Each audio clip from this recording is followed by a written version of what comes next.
वक्त की घोषणा भी नहीं हुई, कानून सामने भी नहीं आए, विरोध शुरू हो गया। पूरे देश में पर्चे बांटे जा रहे हैं और बताया जा रहा है कि ये वक्फ कानून अगर आ गया तो मस्जिदों पर भाजपा सरकार कब्जा कर लेगी। जमीन पर हाथ रख दिया इन्होंने, वो जमीन उनकी हो गई। आज इस मानसिकता से ये काम करते हैं। ट्रिब्यूनल के द्वारा कोई भी आदेश जो दिया गया होगा उसके खिलाफ किसी प्रकार की अपील नहीं होगी। किराए पर मकान ले ले, अपने 4 मित्रों को बुला ले और नमाज पढ़ ले, 5वें दिन वो कह देगा हमने इस स्थान पर नमाज पढ़ी है, यह वक्फ बाय यूजर है, अब इसे वक्फ घोषित कर दो। वक्फ अधिनियम की जो ही माननीय गृह मंत्री ने घोषणा किया, पूरे देश में तूफान आ गया। आश्चर्य होता है, वक्फ की घोषणा भी नहीं हुई, कानून सामने भी नहीं आए, विरोध शुरू हो गया।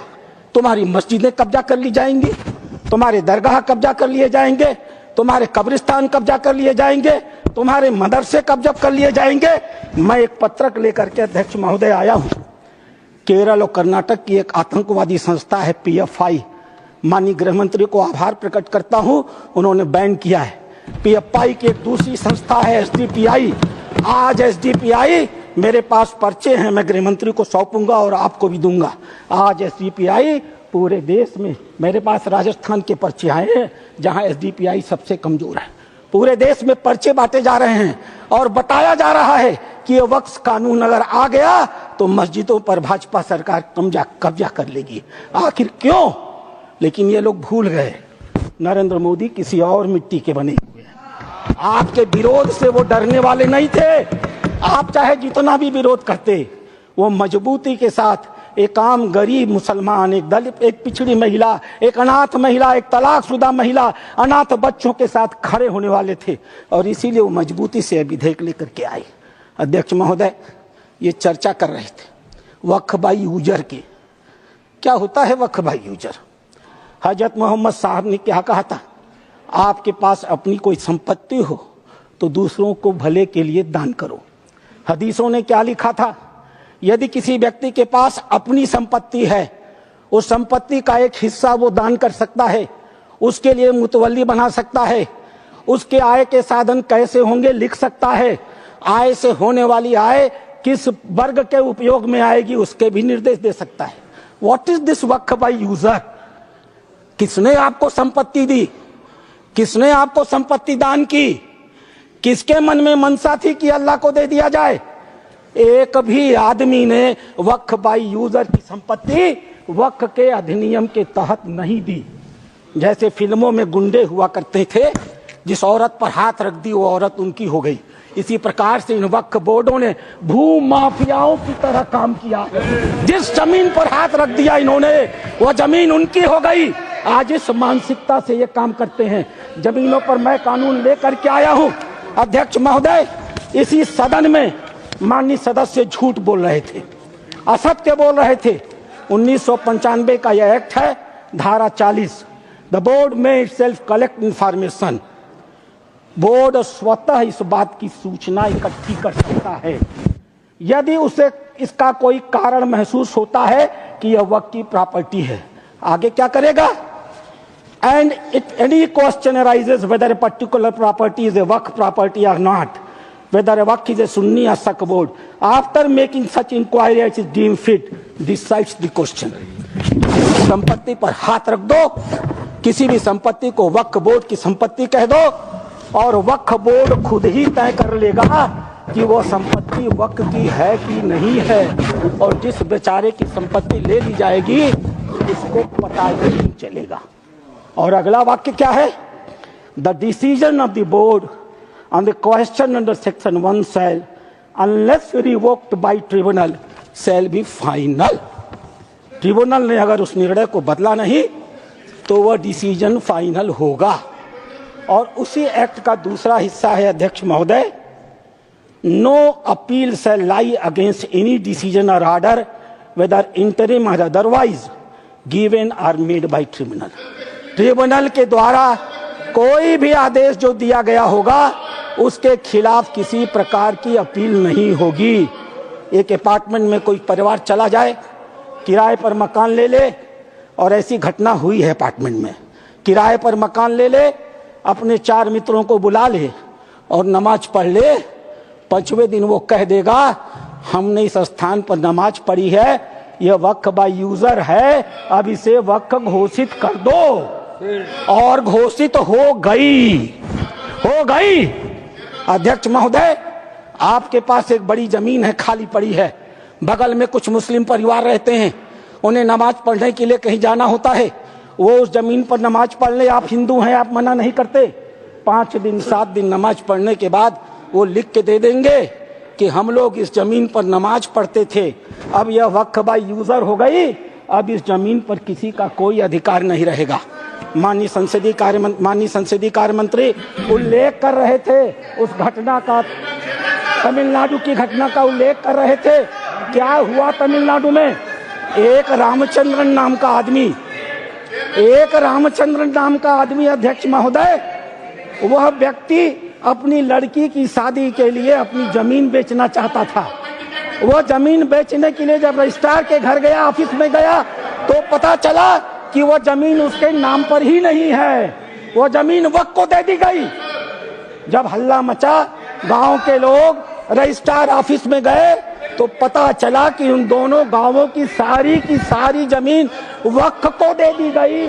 1500 साल पुराना मंदिर भी वक्फ के हवाले कर दिया गया। यह होता है इन लोगों का वक्फ बाय यूजर अध्यक्ष महोदय। और आश्चर्य होता है, इन्हें बैठाया जाए अध्यक्ष महोदय, आश्चर्य होता है। मैं भी जेपीसी का मेंबर हूँ, ये भी जेपीसी के मेंबर हैं, ये गवाह है इस बात के। मैं लगातार जेपीसी में जितने भी विटनेस आते रहे, इनके बड़े बड़े धार्मिक मतावलंबी, मैं उनसे कुरान को कोट करके कहता रहा। मैं कुरान पढ़ता हूँ, कोई बुराई नहीं है किसी धर्म को पढ़ने में। मैंने कुरान को कोट करके कहा कि मौलवी साहब ये तो बताओ कि इस कुरान में या किस हदीस में यह लिखा है कि अगर हमने कोई संपत्ति दान नहीं की तो तुम उसको वक्फ बाय यूजर मालिकाना मान लोगे। किसी के पास एक भी मेरे सवाल का जवाब नहीं दिया। इन लोगों ने क्या किया मालूम है? वो जो ओवैसी साहब वहां बैठते हैं ना, उन्होंने मेरा नाम रख दिया मौलाना डॉक्टर राधा मोहन अग्रवाल। अब इससे बड़ी मेरी जीत क्या हो सकती है? मैंने इनसे पूछा, इस बात पर बहस होती है कि डीड लिखित गया या नहीं। मैंने इनसे कहा, जब हजरत मोहम्मद साहब ने अपने आयतों में लिखा है, 3 आयतें हैं, 4, आप चाहिएगा तो मैं पेश करूंगा। 4 आयतें हैं जहां हजरत मोहम्मद साहब कहते हैं एक भी पैसा अगर किसी को दो तो उसको लिखो, उसका उदाहरण दो, उसका विटनेस बनाओ, ताकि ताकीद रहे कि कल तुम्हारे देने को कोई चुनौती न दे पाए। एक भी पैसा दो तो लिखित दो। और तुम कहते हो कि तुम्हारे पास ये सारी संपत्तियां हैं जिसका कोई लिखित रिकॉर्ड नहीं है, फिर भी वक्फ है। मेरे एक भी सवाल का जवाब, मैं उस कमेटी की बातों को बोलता नहीं, लेकिन चूंकि इन्होंने कमेटी का उल्लेख कर दिया इसलिए मैं इन्हें एक्सपोज कर रहा हूं। मेरे एक भी प्रश्न का जवाब ये लोग नहीं दे पाए, खाली मुझे कहते थे कुरान पढ़ते हैं मौलाना है, कुरान पढ़ते हैं मौलाना है। अरे कुरान मैं पढ़ता हूं, तुम तो मुसलमान हो, बचपन से पढ़ते हो ना। मैं पढ़ूं और बताऊं कुरान में क्या लिखा है? मार हो जाएगी, मार। ये हिंदू की भलमनसाहत है जो कुरान पढ़ के तुम्हें बताता नहीं है। अध्यक्ष महोदय दूसरी चीज, सरकार इनकी थी, इन्होंने वक्फ को अभयदान दे दिया। और क्या नारा दिया? जो जमीन सरकारी है वो जमीन हमारी है। सरकारी संपत्तियों पर कब्जा करने का ऐतिहासिक इन्होंने कर्म काहे किया है। उत्तर प्रदेश की 74% वक्फ की संपत्तियां सरकारी जमीन पर कब्जा करके बनी है। तेलंगाना में 50% की संपत्तियां सरकारी जमीन पर कब्जा करके बनी है। पूरा अभयदान इनको मिला था अध्यक्ष महोदय, और उसका फल क्या हुआ? 2006 में सच्चर कमेटी की रिपोर्ट आई। सच्चर कमेटी ने कहा 4,50,000 संपत्ति है और 6 लाख एकड़ जमीन है। आज 2024 में 8,72,000 संपत्ति है और 37,94,000 एकड़ जमीन है।